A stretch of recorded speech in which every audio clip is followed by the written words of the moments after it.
et j'ai eu peur parce que je suis nu et je me suis caché. Et l'Éternel Dieu dit, qui t'a appris que tu es nu? Est-ce que tu as mangé de l'arbre dont je t'avais défendu de manger? L'homme répondit, la femme que tu as mise auprès de moi m'a donné de l'arbre et j'en ai mangé. Et l'Éternel Dieu dit à la femme, pourquoi as-tu fait cela? La femme répondit, le serpent m'a séduit et j'en ai mangé. L'Éternel Dieu dit au serpent, puisque tu as fait cela, tu seras maudit entre le bétail et entre tous les animaux des champs. Tu marcheras sur ton ventre et tu mangeras de la poussière tous les jours de ta vie. Je mettrai inimitié entre toi et la femme, entre ta postérité et sa postérité. Celle-ci t'écrasera la tête et tu lui blesseras le talon. Il dit à la femme, j'augmenterai la souffrance de tes grossesses, tu enfanteras avec douleur et tes désirs se porteront vers ton mari, mais il dominera sur toi. Il dit à l'homme, puisque tu as écouté la voix de ta femme et que tu as mangé de l'arbre au sujet duquel je t'avais donné cet ordre, tu n'en mangeras point. Le sol sera maudit à cause de toi. C'est à force de peine que tu en tireras ta nourriture tous les jours de ta vie. Il te produira des épines et des ronces, et tu mangeras de l'herbe des champs. C'est à la sueur de ton visage que tu mangeras du pain, jusqu'à ce que tu retournes dans la terre d'où tu as été pris. Car tu es poussière, et tu retourneras poussière. Et tu retourneras dans la poussière. Adam donna à sa femme le nom d'Ève, car elle a été la mère de tous les vivants. L'Éternel Dieu dit à Adam et à sa femme, l'Éternel Dieu fit à Adam et à sa femme des habits de peau, et il les en revêtit. L'Éternel Dieu dit, voici l'homme est devenu comme l'un de nous pour la connaissance du bien et du mal. Empêchons-le maintenant d'avancer sa main, de prendre de l'arbre de vie, d'en manger et de vivre éternellement. Et l'Éternel Dieu le chassa du jardin d'Éden, pour qu'il cultivât la terre d'où il avait été pris. C'est ainsi qu'il chassa Adam. Et il mit à l'orient du jardin d'Éden les chérubins qui agitent une épée flamboyante pour garder le chemin de l'arbre de vie. Amen. Amen. Que le Seigneur soit béni. Amen.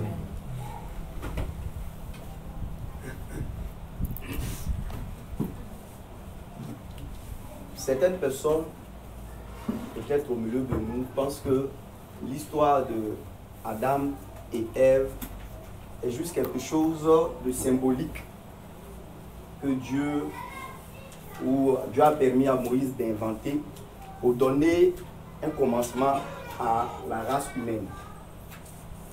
Ce n'est pas vrai. Alléluia. Amen.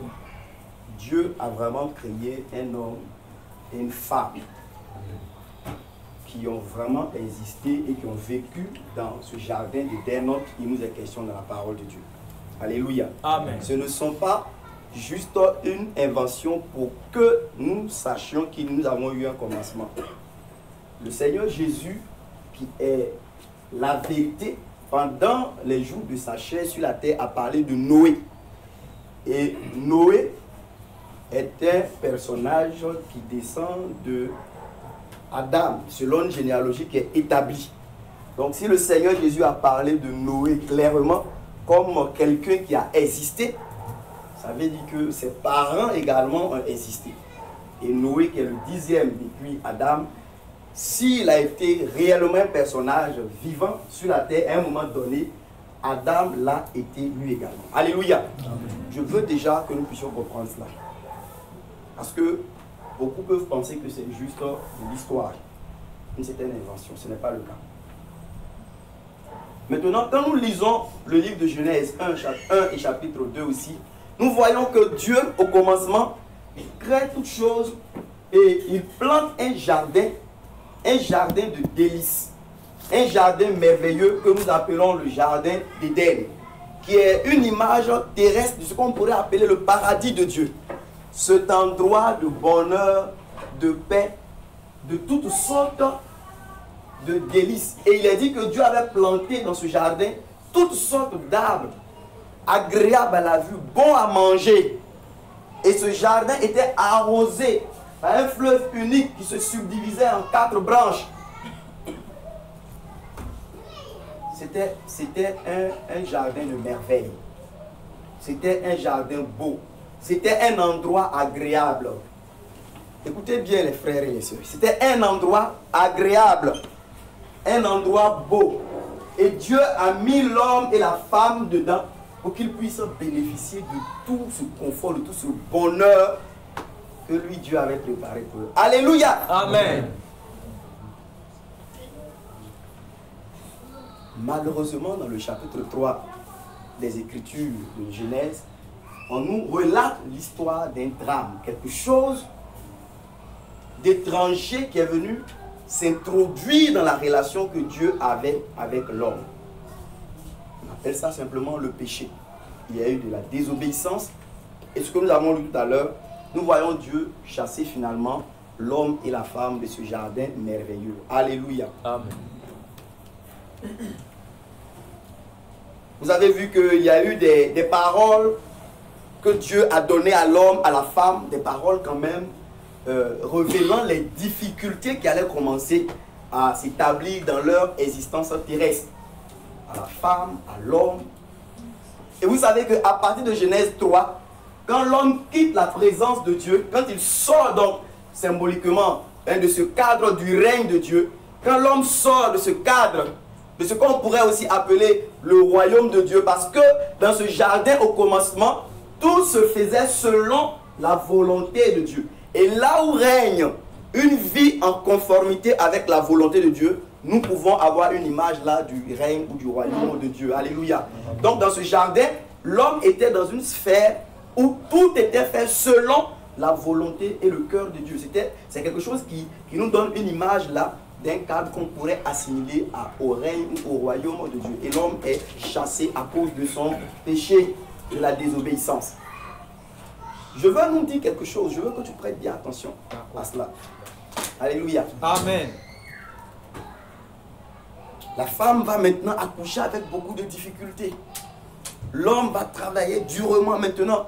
Et il est dit même que le sol, malgré le labeur, malgré les efforts que tu vas faire, il est dit que ça va te produire maintenant des épines et puis des ronces. C'est à la sueur de ton front que tu vas avoir maintenant à manger. Ça ne sera plus ces arbres agréables qui étaient là partout à portée de main. Et tu vas avoir une vie difficile. Et à la fin, tu vas retourner à la poussière de laquelle tu as été tiré. C'était des paroles quand même difficiles pour des personnes qui avaient vécu dans ce jardin de délices. Je veux que vous compreniez bien. Et l'homme, finalement, avec sa femme, sort et la porte ou bien l'entrée du jardin est fermée. Il ne peut plus y revenir. Si nous, ici, chacun de nous retournait dans ce jardin, si nous étions dans la peau de Adam et puis de Ève, et que nous sommes ainsi mis dehors de ce jardin, de la présence de Dieu, à cause de quoi? À cause de nos péchés, à cause de notre désobéissance à la parole de Dieu, et que nous commençons à maintenant embrasser une vie difficile. Parce que on voit maintenant, on dit que la femme va avoir beaucoup de douleurs maintenant dans ses accouchements. Et nous-mêmes, nous travaillons le sol. C'est difficile, on a difficilement le produit du sol. Et vous voyez, Genèse chapitre 4, on nous relate l'histoire maintenant de ces deux fils de Adam et Ève, Caïn et puis Abel. On va intervenir parce qu'après le péché, donc on commence à voir le dérèglement qui rentre maintenant dans l'existence de l'homme. On voit la haine, on voit la jalousie. Et on voit un grand frère qui, par jalousie, tue son petit frère. Après, on nous parle, je crois, de ce monsieur Lémec, si je ne me trompe, qui a pris premièrement 2 femmes. Et donc, après, dans le chapitre 5, chapitre 6, on voit aussi un certain type de dérèglement qui se passe. Donc, ces choses, en fait, sont relatées pour nous faire comprendre que ce sont les manifestations, c'est l'introduction du péché dans la vie de l'homme qui, maintenant, rend la vie sur la terre, l'existence, si difficile, si cruelle et si douloureuse. Alléluia. Amen. Maintenant, supposons une chose. pendant qu'on travaille difficilement le sol pour avoir à manger, et qu'il y ait des prédicateurs dans le pays, écoutez bien, il y a des prédicateurs qui sortent dans le pays et qui commencent à prêcher.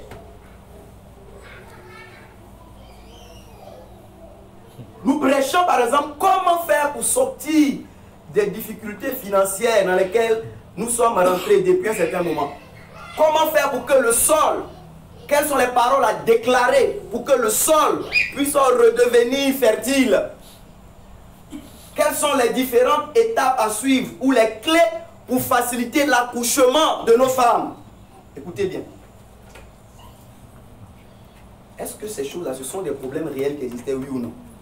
En parlant de Adam et Ève, vous savez dire que le problème du sol, le problème de l'accouchement, le problème de la vie difficile, est-ce que ce n'était pas des réels problèmes qui existaient? Amen. Si vous et moi, nous étions à la place de Adam et Ève, pendant que, par exemple, nous sommes au champ, nous sommes en train de cultiver, il y a la sueur, mais je vous dis concrètement, quel serait le regret profond de notre cœur? Quel serait le regret profond de notre cœur? Ce serait quoi? Oui. Pourquoi on a péché? Quel serait ton regret si tu avais été dans l'histoire que j'ai expliquée là? Pendant que tu es en train de te débrouiller pour vivre, parce que finalement il faut te débrouiller pour vivre. Mais pendant que tu te débrouilles pour vivre, quel serait ton regret profond? La chose que tu regretteras beaucoup dans ton cœur. Oui. Le jardin. Le jardin d'où tu es sorti. Le jardin d'où tu es sorti. Écoutez, si quelqu'un vient pour expliquer à Adam comment il va faire pour améliorer son agriculture, c'est quelque chose qui peut aider. Et ce ne serait pas le regret profond de son âme. Amen. Le regret profond de l'âme d'Adam, le regret profond de l'âme de sa femme, ce n'est même pas parce que quand elle accouche, elle devient difficile. En fait, la chose qu'elle va regretter profondément, c'est ces jours où les deux étaient dans cette présence de Dieu, dans ce jardin merveilleux, où leur communication, leur relation avec Dieu était totalement conforme à la volonté de Dieu, et donc ils bénéficiaient de tous les avantages et des bénédictions qui découlent de la vie dans le règne de Dieu. Alléluia. Amen. Et si en ce moment-là, des prédicateurs venaient pour leur expliquer les différentes choses dont je vous parlais, comment faire peut-être que pour sortir de tels problèmes, comment faire pour améliorer ton agriculture, comment faire pour pouvoir, par exemple, régner, dominer, comment faire pour ceci, comment faire pour cela. À la vérité, ces messages-là n'allaient pas trouver de place dans le cœur de cet homme et de sa femme.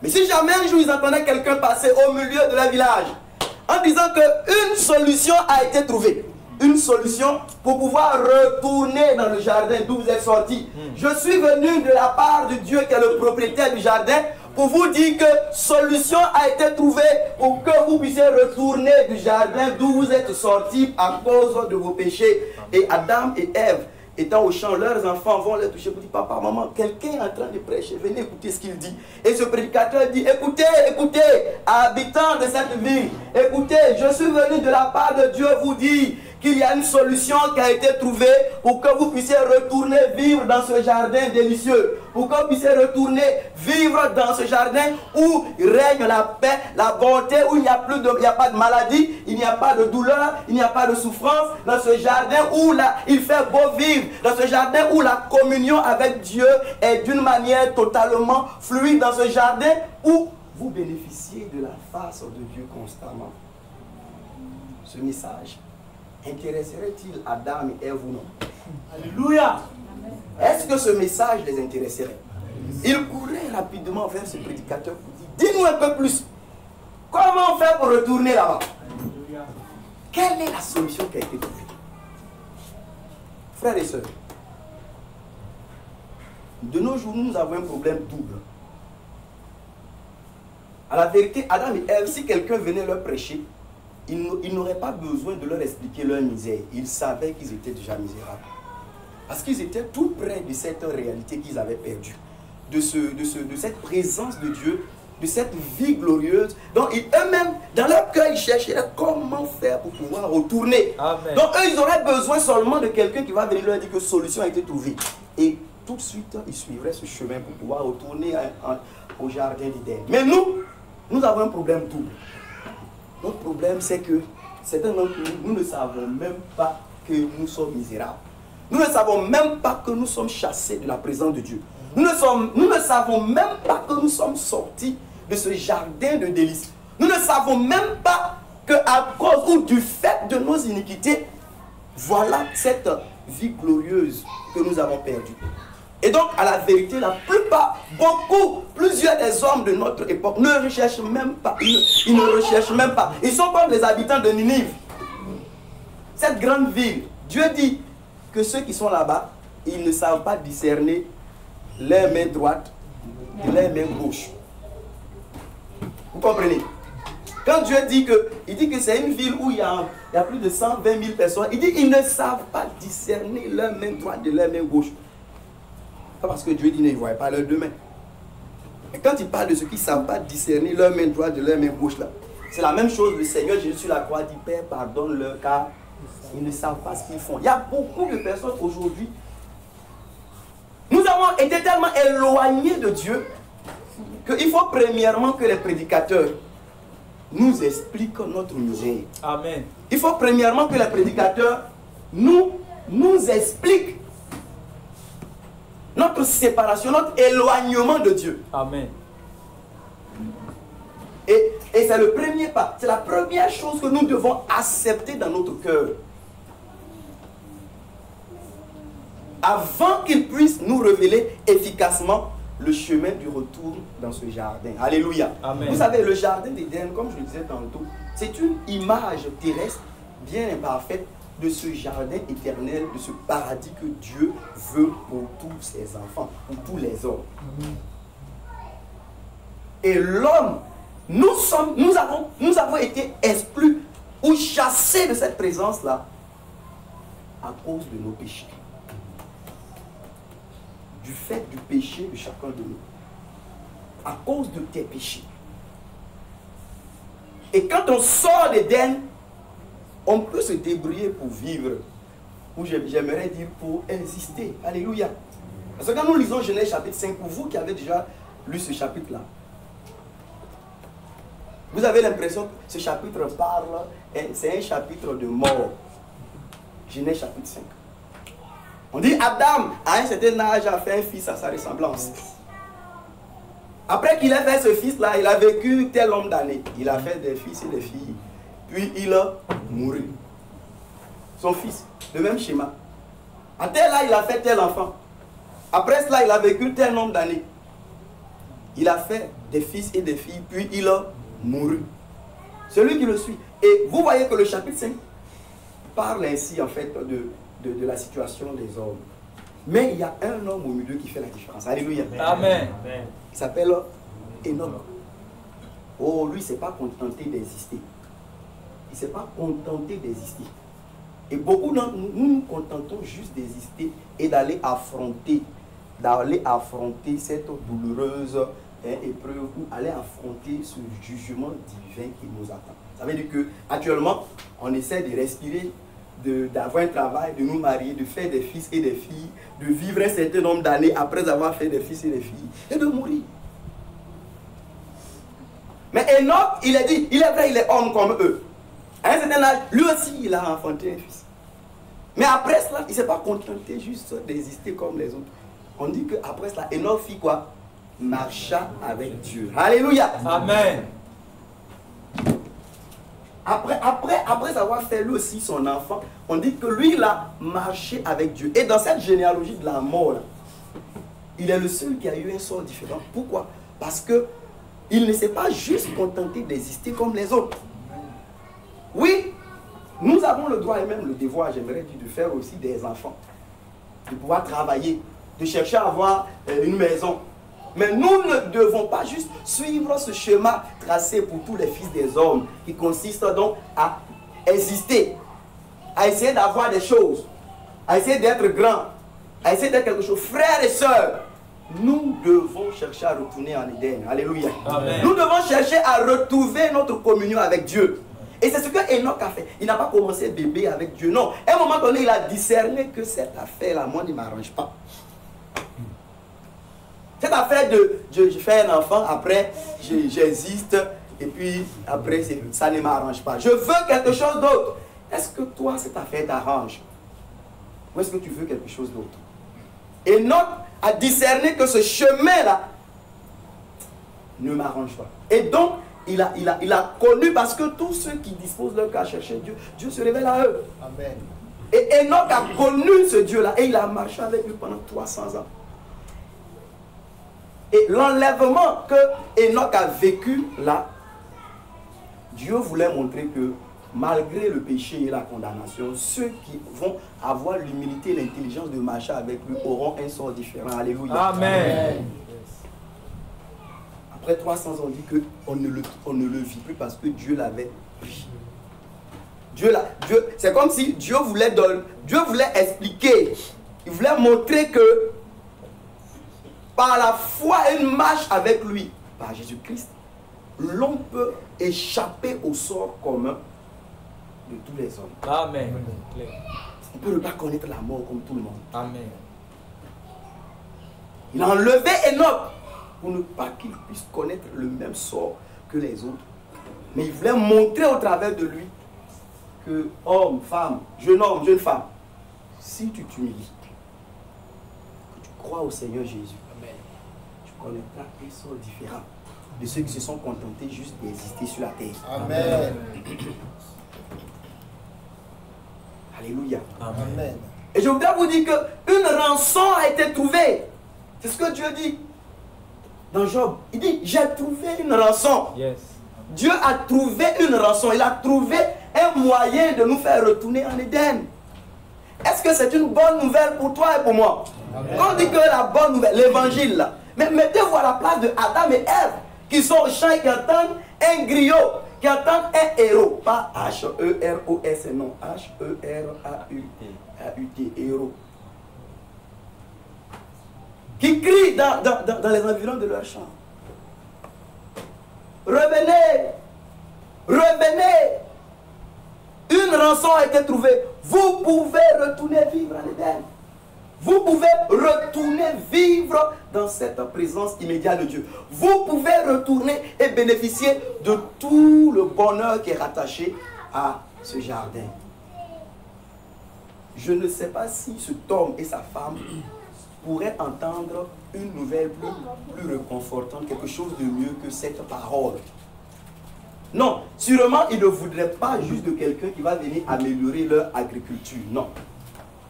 Ils savaient que c'était un problème. Si on peut trouver un moyen d'améliorer l'agriculture, c'est vrai, on allait en user, comme Paul le dit. Si tu as été appelé étant libre, tu es devenu l'esclave du Seigneur. Si tu as appelé étant esclave, dis ne t'en fais pas, tu es l'affranchi du Seigneur. Mais si tu peux avoir l'opportunité d'être libéré, ben, uses-en, profite-en. Alléluia. C'est comme ça que nous marchons.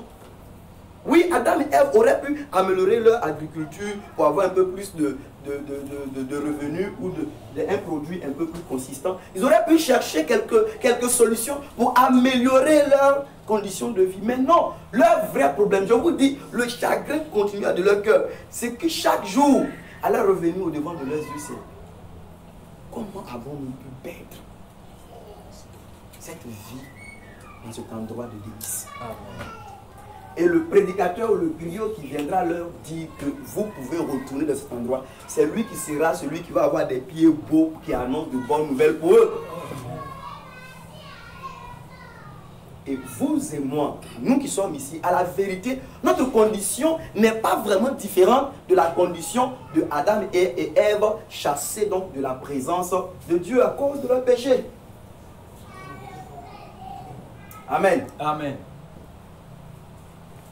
Mais la chose a pris du temps. L'éloignement a été tellement grand que beaucoup d'entre nous ne savons même pas que nous avons été éloignés. Et le monde nous a créé les puits. Alléluia. Les puits des hommes, hein, les puits de Jacob, les puits de ceci, les puits pour essayer de répondre à ce vide qui se trouve dans le cœur de l'homme. Et certains y boivent. Certains mangent dans ces restaurants du monde et ils ont l'impression qu'ils ont été déjà satisfaits. Ils ont l'impression que leur soif ou leur faim ont été véritablement étanchés. Ce n'est pas vrai. Ce n'est pas vrai. Et donc les prédicateurs, par la grâce de Dieu, par son esprit, doivent nous conduire de nos jours à réaliser même premièrement Car la vérité, nous sommes misérables loin de Dieu. Amen. Nous sommes misérables loin du Fils de Dieu. Amen. Il faut que nous réalisons cette misère. Amen. D'abord, avant de pouvoir sentir le besoin même de retourner à Dieu. Et je veux qu'on C'est ça. dise un texte dans Ésaïe chapitre 55.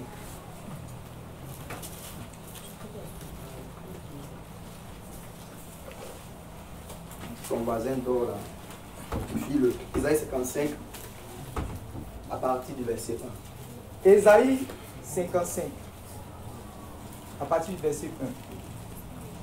Vous tous qui avez soif, venez aux eaux.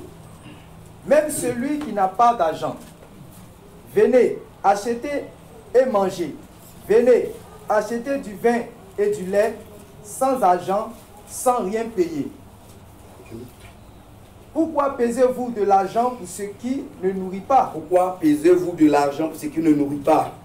Pourquoi travaillez-vous pour ce qui ne rassasie pas? Pourquoi travaillez-vous pour ce qui ne rassasie pas? Écoutez-moi donc, Oui, et vous mangerez ce qui est bon, c'est ça. et votre âme se délectera de tous mes succulents. Prêtez l'oreille et venez à moi. Écoutez, et votre âme vivra. Je traiterai avec vous une alliance éternelle pour rendre durable mes faveurs envers David. Tu peux lire à partir du verset 6 maintenant. Cherchez l'Éternel pendant qu'il se trouve. Cherchez l'Éternel pendant qu'il se trouve. Invoquez-le tandis qu'il est prêt. Invoquez-le tandis qu'il est prêt. Que le méchant abandonne sa voie Que le méchant abandonne sa voie et l'homme d'iniquité ses pensées. et l'homme d'iniquité ses pensées. Qu'il retourne à l'Éternel, Qu'il retourne à l'Éternel, il aura pitié de lui. il aura pitié de lui. À notre Dieu, À notre Dieu. qui ne se lasse point de pardonner. Tu peux t'arrêter là. Alléluia. Amen. Donc ici, voici un prophète, Ésaïe, qui vient avec l'Esprit du Seigneur au milieu d'un peuple. Et les paroles que ce prophète dit ici, c'est justement ce que je suis en train de vous dire, c'est que les gens se sont habitués à l'éloignement de Dieu. Ils se sont habitués à être coupés de la vie de Dieu et ils ont commencé à se creuser des puits. Ils ont commencé à se créer des endroits pour répondre à leurs besoins en termes de nourriture et d'eau. Mais ici, c'est dans un sens spirituel pour leurs âmes. Et Ésaïe vient leur dire, mais oh, vous qui avez soif, venez aux eaux. Pourquoi travaillez-vous? Pourquoi dépensez-vous pour ce qui ne nourrit point? Écoutez-moi et vous vivrez. Écoutez-moi et vous allez manger les véritables mets. Écoutez-moi et vous allez recevoir la véritable nourriture pour vos âmes. Vous serez dans le repos. Aujourd'hui, beaucoup de personnes se sont éloignées de la présence de Dieu. Et le monde leur a tellement servi de l'eau et de la nourriture que ces personnes n'ont même plus conscience de leur misère, n'ont même plus conscience de leur éloignement de Dieu. Ils n'ont même plus conscience. Ils ne savent pas discerner leur main droite de leur main gauche. Et le prophète de Dieu dit, vous qui avez soif, venez aux eaux et buvez. Alléluia. Amen. Vous qui avez faim, venez manger. Venez sans argent. Écoutez-moi et vous vivrez. Vous trouverez le repos pour vos âmes.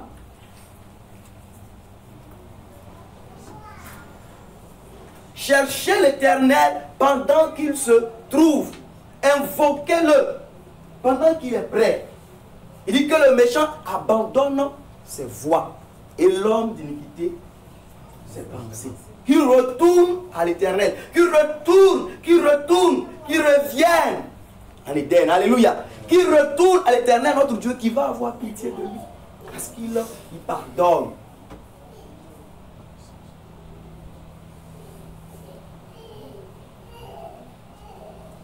Il faut que chacun de nous, ici, rentre en lui-même pour pouvoir regarder. Est-ce que je suis retourné véritablement à l'Éternel? Ce n'est pas est-ce que je fais partie de la communauté? Parce que tu es déjà là.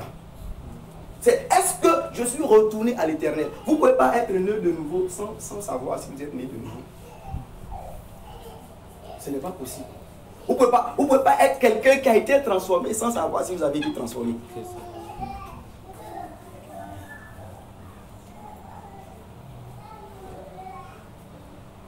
que tu es retourné à ton Dieu, à ton Père et à ton Créateur? As-tu un jour senti la misère de ton éloignement de Dieu? Est-ce qu'un jour tu as senti ta misère par rapport à ton éloignement de Dieu? Je n'ai pas dit, est-ce qu'un jour tu as été invité à un culte le dimanche? Tu peux être assis là, tu peux être au milieu de nous. Mais as-tu un jour senti ta misère, la misère de ton éloignement de Dieu? Est-ce que c'est une chose qui s'est déjà produite dans ton cœur? As-tu vu que tu avais été éloigné de la présence bénie, de cette relation véritable que tu avais perdue avec Dieu? Est-ce que tu as ressenti cette misère? Regardez, le jardin d'Éden, écoutez bien, le jardin d'Éden, à la vérité, c'est un lieu, c'est un local, c'est un endroit dans lequel l'homme était.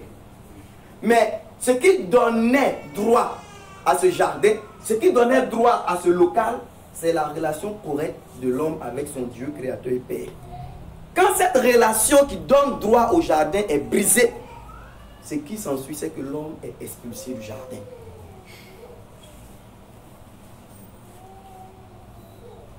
C'est pourquoi quand l'Écriture nous prêche, quand on nous prêche l'évangile du royaume de Dieu, à la vérité aujourd'hui, cet évangile vient surtout dans un premier sens, dans un premier temps, rétablir notre communion avec Dieu. Rétablir parce que c'est la relation qui donne droit au lieu. C'est la relation correcte avec Dieu qui donne droit à Adam et Ève d'être dans le jardin. Et quand cette relation fut brisée, il fut donc expulsé de ce jardin. Et aujourd'hui, l'évangile, la parole de Dieu qui vient à nous, les enseignements que nous entendons, ont pour objectif de pouvoir rétablir, dans un premier sens, notre relation avec Dieu et nous instruire aussi pour que nous puissions marcher de mieux en mieux dans cette relation afin qu'un jour, nous puissions aussi avoir part à la manifestation donc de ce royaume. Alléluia. Amen.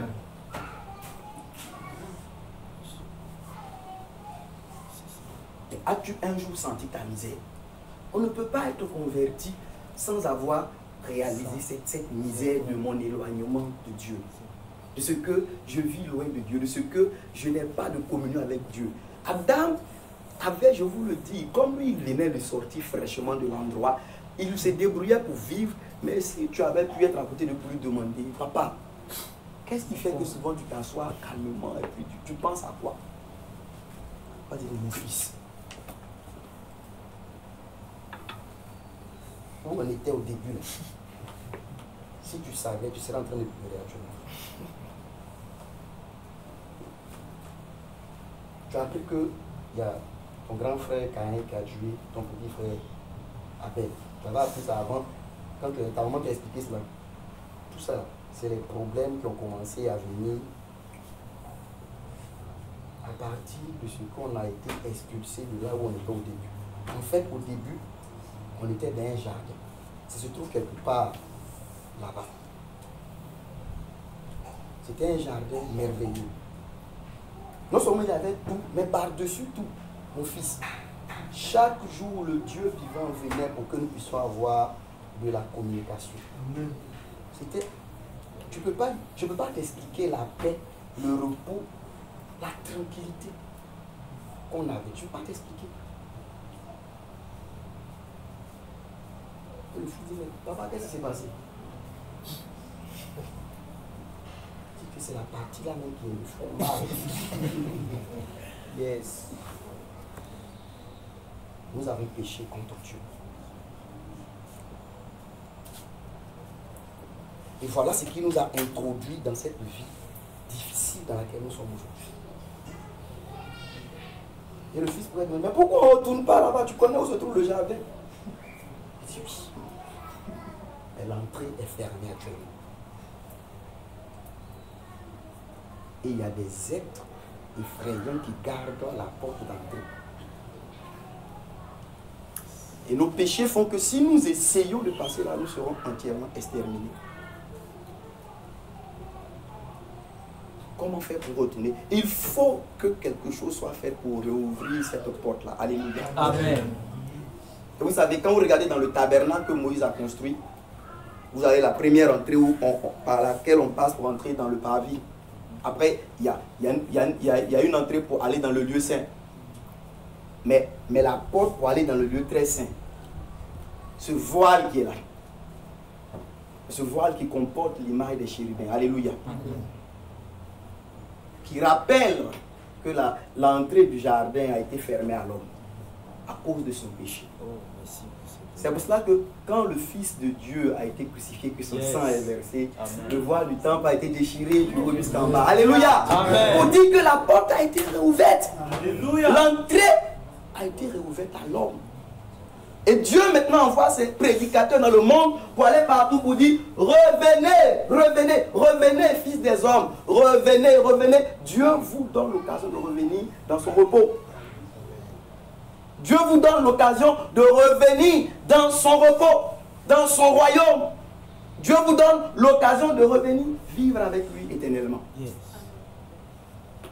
Et vous devez vous repentir. Vous devez vous humilier et vous accrocher à la rançon, à l'homme qui a payé le prix pour vous. Et vous devez le suivre. Parce que vous savez, quand Adam et Ève sont chassés donc du jardin, ils s'éloignent, ils essaient de pouvoir trouver une certaine existence. Le prédicateur dont je vous ai parlé de manière imagée, quand il va leur prêcher cette bonne parole, quand Adam et Ève écoutent et croient, et donc veulent retourner en Éden, il va les conduire à la repentance, il va les conduire à croire à l'agneau qui a été immolé pour eux. Il va les baptiser dans l'eau, il va commencer à leur enseigner les voies. Mais écoutez, c'est une image. C'est comme si ce prédicateur-là va les prendre de ce pays pour les ramener dans le jardin d'Éden. Il va les prendre, mais en allant en route, en allant sur la voie, il va continuer à les instruire, il va continuer à leur dire: il ne faut pas aller vers l'autre côté là-bas. Parce que c'est lui qui est venu de la part de Dieu pour pouvoir nous ramener, non seulement de notre pays d'éloignement, à ce jardin de la présence de Dieu immédiate. Alléluia. Amen. Il faudra s'attacher à lui, il faudra l'écouter. Et le véritable messager de bonne nouvelle, le messager de l'alliance, c'est le Seigneur Jésus-Christ lui-même. Et quand il vient nous prêcher les voies de Dieu, quand il vient nous prêcher le pardon de Dieu, quand il vient nous prêcher la grâce de Dieu pour retourner dans notre communion avec Dieu, nous devons non seulement croire, mais nous devons nous accrocher à lui pour qu'il puisse nous conduire jusque dans l'éternité. Amen. Et en route, il faudra l'écouter. Il faudra continuer à se soumettre à lui. Il faudra prendre garde à son enseignement. Il ne faut pas simplement reconnaître que tu t'es éloigné. Il ne faut pas simplement reconnaître que tu t'es éloigné, que tu veux revenir. Il faudra t'accrocher à lui et l'écouter. Parce que lui qui est venu de là-bas, il connaît la voie, il connaît les réalités qui se trouvent sur cette voie. C'est pourquoi nous devons rester accrochés. Pour celui qui a cru, qui s'est vraiment uni au Fils de Dieu, il doit rester attaché à lui et être soumis jusqu'à la fin. Amen. Être persévérant jusqu'à la fin. Je veux que chacun de nous ne se contente pas de juste être membre de l'assemblée, de juste prendre part aux différentes réunions de l'église. Ce sont des choses bonnes. Mais ces paroles que je nous partage, c'est pour dire que le vrai problème de l'homme, ce n'est pas ses problèmes de travail, son problème de travail ou bien d'enfantement. Le vrai problème de l'homme, ce n'est pas le fait que j'ai des difficultés par-ci, j'ai des problèmes de santé. Ce sont des choses réelles. Et Dieu ne nous interdit pas d'en trouver des solutions pour pouvoir améliorer notre condition de vie. Non. Mais notre vrai problème, c'est notre éloignement d'avec Dieu. C'est notre séparation d'avec Dieu. Et la bonne nouvelle, c'est qu'une rançon a déjà été trouvée. Et le Fils de Dieu a déjà tout accompli pour que nous puissions avoir l'opportunité de revenir et vivre avec Dieu. Sur terre aujourd'hui, la parole de Dieu a pour vocation de pouvoir travailler à rétablir notre communion, notre relation avec notre Dieu créateur. Parce que je dis, c'est cette relation bonne qui donne droit donc à la vie dans le jardin d'Éden. Et quand cette relation est rétablie, affermie, consolidée, elle va nous donner un jour, comme Pierre pouvait le dire, une entrée grandement ouverte dans le royaume éternel de notre Seigneur et Sauveur Jésus-Christ. Amen. Repentez-vous donc et croyez à l'agneau qui a été immolé pour vos péchés. Sentez votre misère comme Jacques pouvait le dire. Ne vous contentez pas d'être des gens qui fréquentent l'église. J'ai fréquenté l'église de 0 à 21 ans. Âge où j'ai failli aller en enfer, à 21 ans. J'ai fréquenté, je suis né, comme on dit, je suis né dans l'église. J'ai fait culte d'enfants. Après, j'ai fait groupe de jeunes.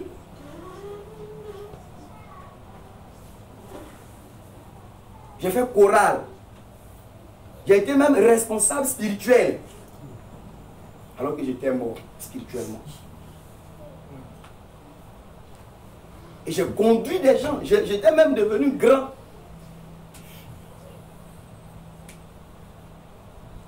Je prêchais des fois au niveau du temple. Les jours, c'était les jours de jeunesse ou bien fête des enfants. Je prêchais et les gens étaient très contents.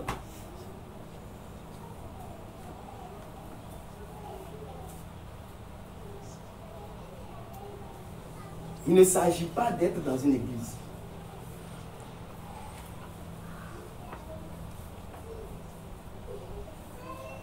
À 21 ans, à la sortie d'un accident de voiture, j'ai entendu dans mon cœur la voix de Dieu.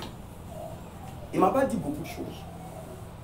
Il m'a dit, si tu mourrais aujourd'hui, tu serais jeté en enfer.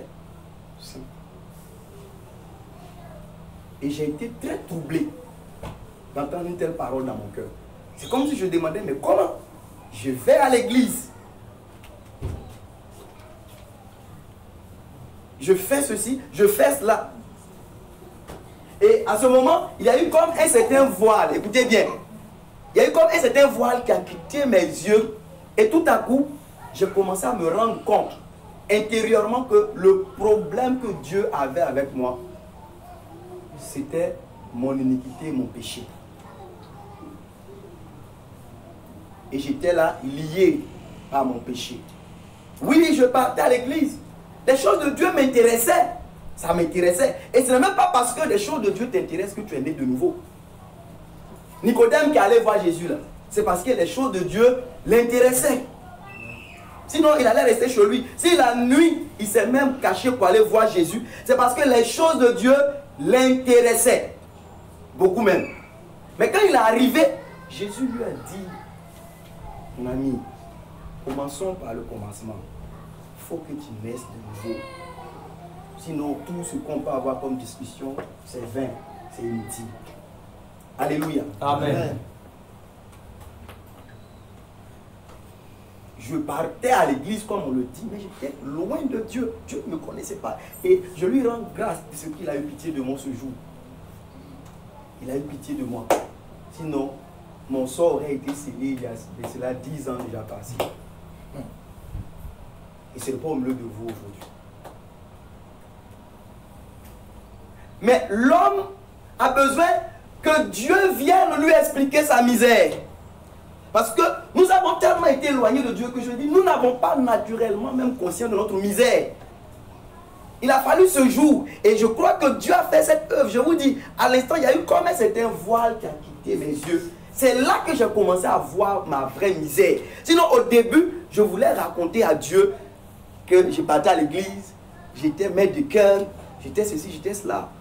Mais c'est tout à coup que j'ai commencé à me rendre compte des situations misérables dans lesquelles j'étais. J'ai commencé à voir l'image, par exemple, d'un jour où on s'est retrouvé dans le temple et réglant un problème entre moi et mes 2 copines de la chorale. Et mes 2 copines de la chorale commençaient à faire palabre. Et on les a rassemblées dans le temple pour leur demander de se calmer, quelles sont les sœurs, il ne faut pas qu'elles puissent faire palabre, etc. Et ce jour-là, j'étais assis là. Il y avait un tonton respecté qui était assis là. Et il y avait ma mère bien-aimée qui était assise à côté. Je n'ai même pas entendu le mot impudicité. Je n'ai pas entendu quelque chose dessus. On a du tout grondé les jeunes filles qui étaient en train de se battre alors qu'elles sont des sœurs en Christ. Dieu a commencé à me faire voir ma misère. J'étais misérable, je l'ai dit à certains frères ici. Souvent parce que dans notre maison, là, nous on savait beaucoup chanter. Souvent on avait tam-tam. On partait prendre les tam-tams du temple. C'est juste à côté de notre maison au village. Le professeur, oui, mais il le connaît. C'est juste à côté. On partait prendre à 16h. Quand on a bu le bangui de 12h jusqu'à 16h, que notre sang est échauffé, on sort le tam-tam. Et puis on me donne. Puis je tape les mapoukas, tout ce que vous pouvez imaginer. Puis il y a un grand frère, lui aussi, il chante. Et le quartier sort et on loue Dieu. Et un jour, étant tellement zélé, nous avons quitté même le dehors pour rentrer dans le temple. Tous saoulés, nous tous. Ça vous fait ces choses, mais voilà comment j'ai vécu et je pensais que j'étais sur le chemin de Dieu. Jusqu'à ce que Dieu ait pitié de moi, c'est vendredi 1er avril 2011. Entre tout le monde et dit beaucoup. J'ai failli partir, peut-être 10 ans déjà. Mon affaire était déjà réglée. Dieu a eu pitié de moi ce jour. Et il m'a fait comprendre que mais tu vas aller en enfer. Et puis Dieu n'est pas un flatteur. Alléluia. Amen. Quand l'Esprit de Dieu nous parle, il ne nous flatte pas. Il nous dit la vérité. Et c'est comme ça que j'ai pris conscience de ma misère ce jour-là. J'ai commencé à réaliser que j'étais vraiment misérable. Que j'étais perdu.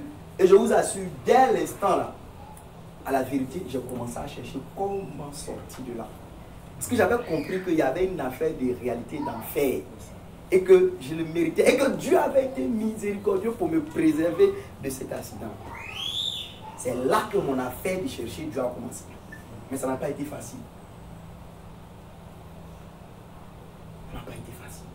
Mais le Fils de Dieu est venu à moi dans ma chambre d'étudiant à l'INPHB. Il m'a délivré un jour pendant que j'étais couché devant lui. Alléluia. Amen. Et selon que nous avons entendu tout à l'heure, Dieu visite ceux qui ont un cœur sincère.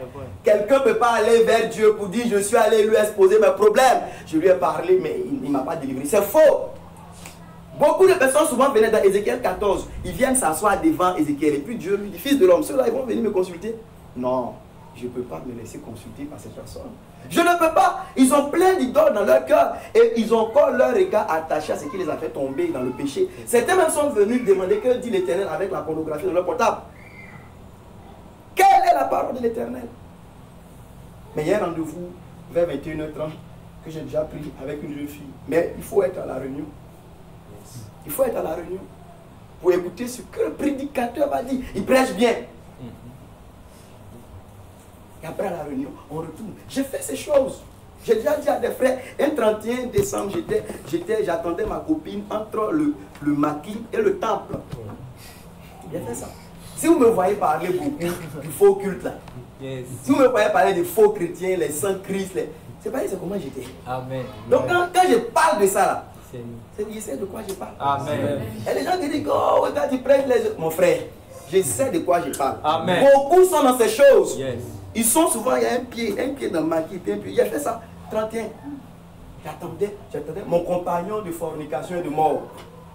Mais quand elle n'était pas encore disponible, je l'attendais. Je faisais le culte en attendant. Je faisais le culte en attendant. Et comme il y avait le maquis de mon ex-belle-mère à côté du temple, ici, l'église méthodiste Péniel, CIE en haut, il y avait un maquis qui s'appelait première classe. Pour ceux qui ont la première classe, c'était pour mon ex-belle-mère. J'étais là. Je prends une bière. Et puis quand ça sort de mes narines, et puis après la bière, je m'en vais chanter. Souvent même, je vois mon voisin me regarder bizarrement. Mais ce n'est pas mon problème. Puis il chante, alléluia, alléluia. Et la bière, Dieu est tellement patient. Amen. Si je prêche l'évangile aujourd'hui, tu peux aussi être changé. Amen. Yes. Dieu est patient.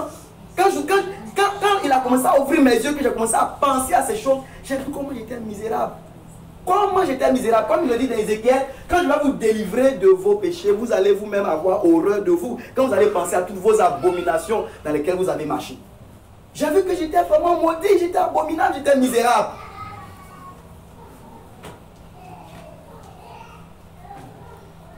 Dieu veut se révéler à toi. Il veut te parler, il veut te recevoir aussi. Mais avec quel cœur tu vas venir devant lui? Si tu t'humilies, que tu es sincère, Dieu ne va pas te rejeter. Amen. Il dit, est-ce que je veux la mort du méchant? Ou est-ce que je prends plaisir à la mort du méchant? Non, Dieu, ça ne... Quand quelqu'un tombe en enfer, il ne gagne rien. Il n'a aucun plaisir. Il y a des gens qui pensent que Dieu guette des personnes pour les jeter en enfer. Qu'est-ce qu'il va faire avec? Amen. Son royaume est suffisamment vaste pour recevoir tout le monde. Il y a suffisamment de demeures dans la maison du Père de notre Seigneur Jésus-Christ. Amen.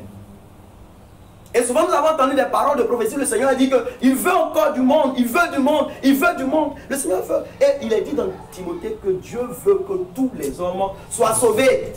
Toi qui es là, écoute-moi, ne cherche pas une autre volonté. Dieu veut que tu sois sauvé. Amen. Et que tu parviennes à la connaissance de la vérité. Mais comme il est dit dans Jérémie 3, il dit seulement reconnais que tu as péché. Disons cela, puis je vais finir avec, si Dieu me soutient. Jérémie 3.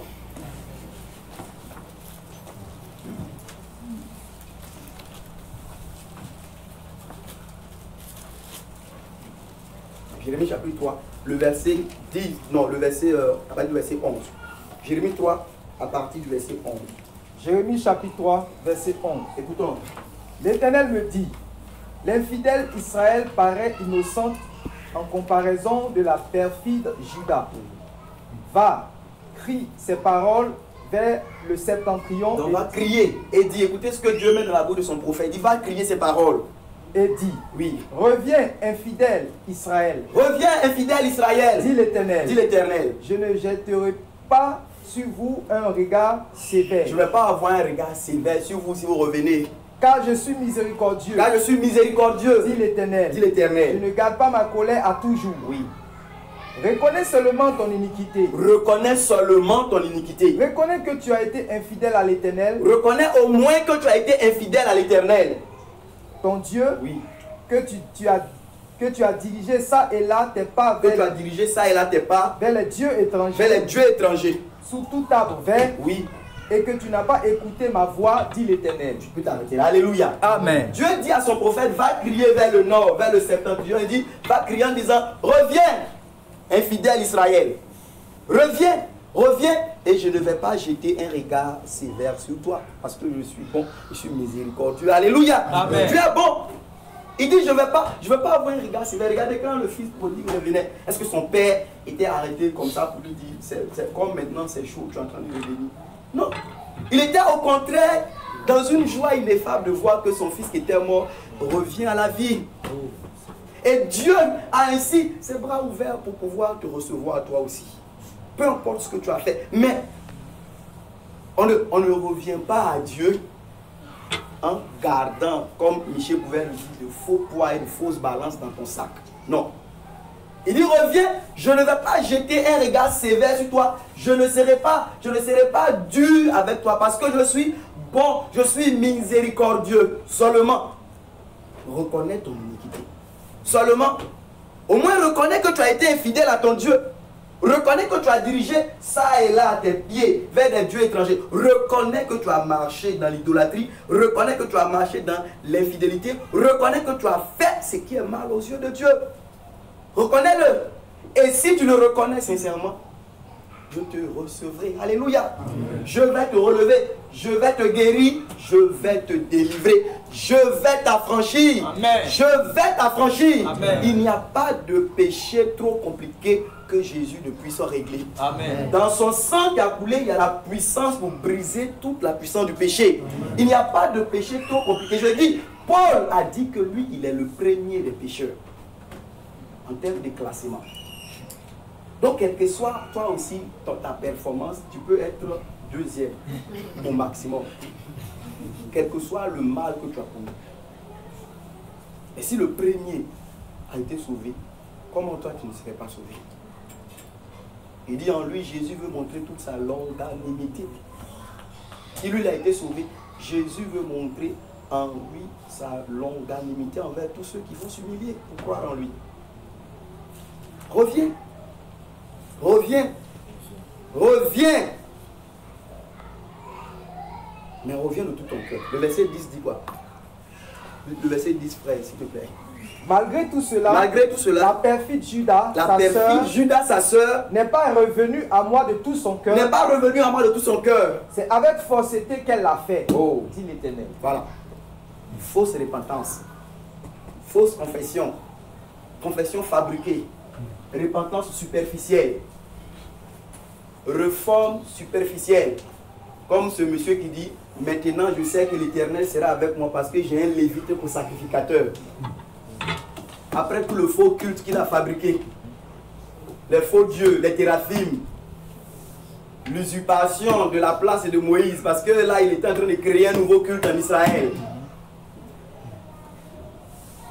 Et Dieu sera avec toi parce que maintenant tu as juste un lévite pour sacrificateur. Est-ce que ce lévite même descend de la maison d'Aaron? Est-ce qu'il n'a pas de défauts corporels? Est-ce qu'on l'a examiné? N'aurait-il pas des dartres sur son dos?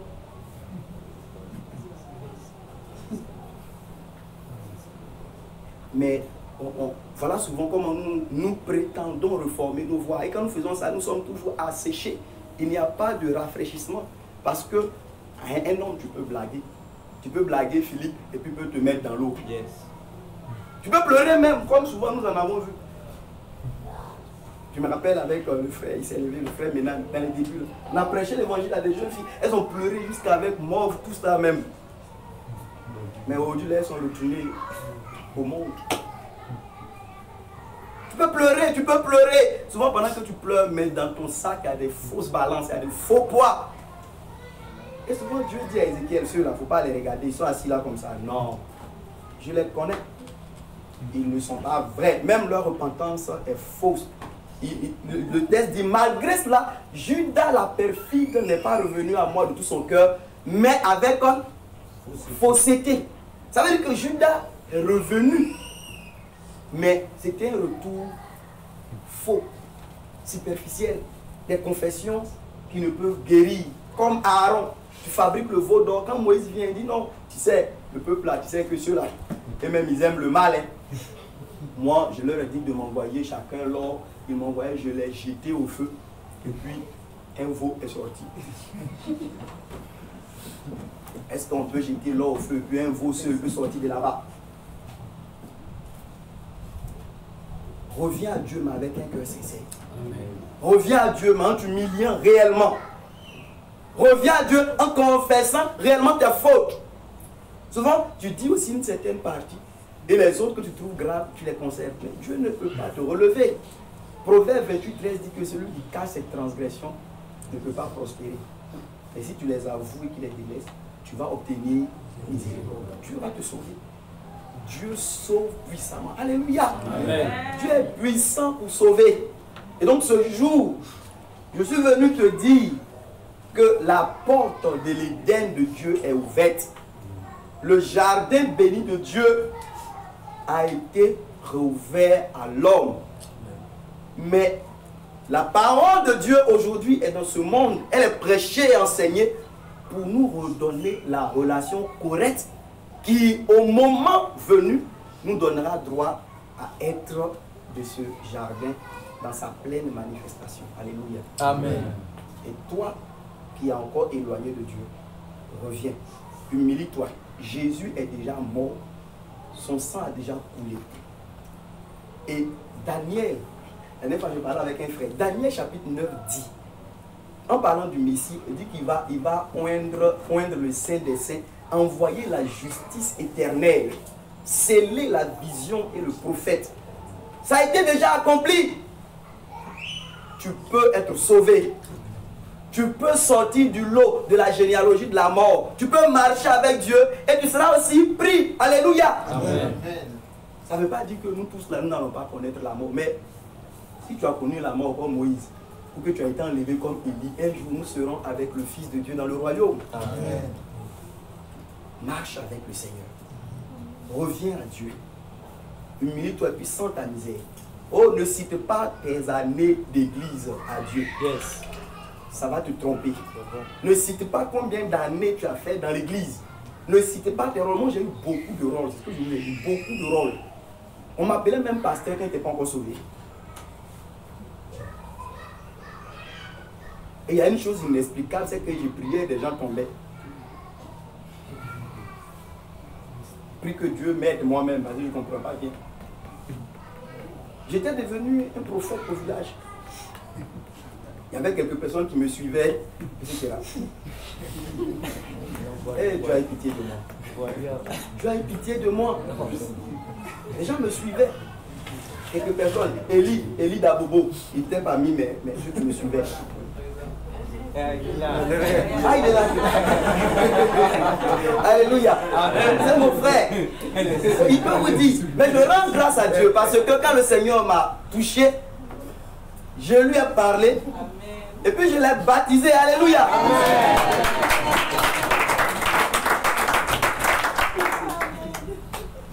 On était perdus. Amen. Mais on était prophète au village là-bas.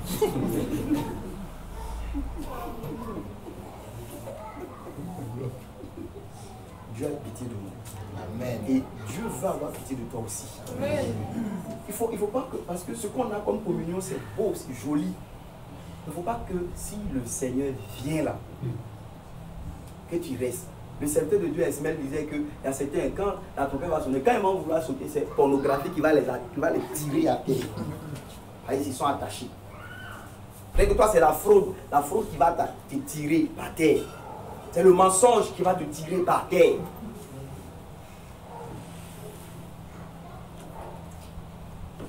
Je finis pour vous dire que frères et sœurs, vous voyez l'image de Joseph qui regarde ses frères, il s'en va pleurer. C'est vrai que ça faisait longtemps qu'il ne les avait pas vus. Mais il pleurait surtout parce que les gens continuaient à persister dans leur mal devant lui, en parlant en hébreu parce qu'il disait que c'était un Égyptien. Or, il était à côté de lui et puis comprend ce qu'ils disent.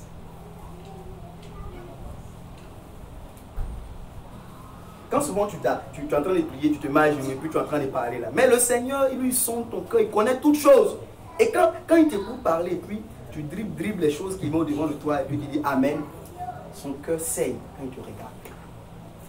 Il veut que tu sois vrai. Soyons chacun vrai devant le Seigneur. Amen. Et qu'il nous fasse grâce de son salut. Parce qu'il n'y a rien de tel que le salut éternel. Et il n'y a rien que nous pourrons donner en échange de la perte de notre âme. Que le Seigneur nous donne l'intelligence pour que nous puissions comprendre qu'il n'y a pas de prix grand à payer pour être sauvé. Que nous puissions être prêts à arracher œil, couper bras, couper pied. Mais il faut que nous puissions entrer tous dans le royaume de Dieu. Amen. Il faut que tu puisses entrer. Toi, décide-toi d'entrer dans le royaume de Dieu. Il ne faut pas dire que ça dépend de Dieu. Décide-toi d'entrer dans le royaume et force-toi d'entrer dans le royaume de Dieu. Paye le prix qu'il faut pour rentrer dans ce royaume béni de Dieu qui vient. Que le Seigneur fasse grâce à chacun de nous. Amen. Amen.